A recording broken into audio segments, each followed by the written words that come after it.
সময় যখন আমরা ইউএসজি রিপোর্ট করাই, মানে আল্ট্রাসাউন্ড যখন করাই, তখন সোনোগ্রাফি রিপোর্টের নিচের দিকে লেখা থাকে যে এসওএল ইন লিভার বা এসওএল ইন প্যানক্রিয়াস। তো অনেকেই হয়তো সেটা বুঝতে পারে না যে এসওএল মানেটা কি।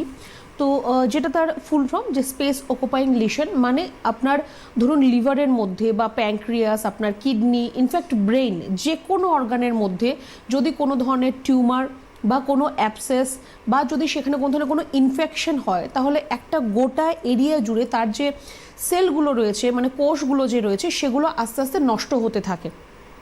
তো সেই জায়গাটার মধ্যে আমাদের যেরকম কোথাও কেটে গেলে একটা স্কার মার্ক পড়ে যায়, অনেক দিন ধরে এরকম একটা স্কার মার্ক থেকে যায়, তো সেরকমই আপনার যদি ওই জায়গাতে কোনো টিউমার বা কোনো অ্যাবসেস কিছু যদি হয়, তো ওই জায়গাটার মধ্যে একটা স্কার মার্কের মতো হয়ে যায়, যেটাকে লিশন বলা হয়।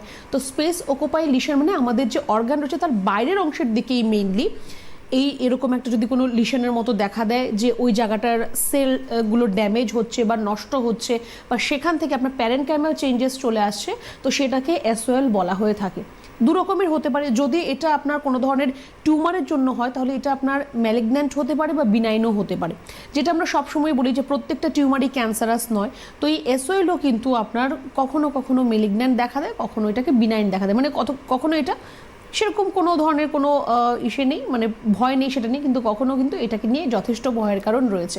এবার এটা আমাদের যে কোনো অর্গানে হতে পারে, starting from our brain, heart, kidney, liver, pancreas, যে কোনো জায়গায় কিন্তু সেটা হতে পারে।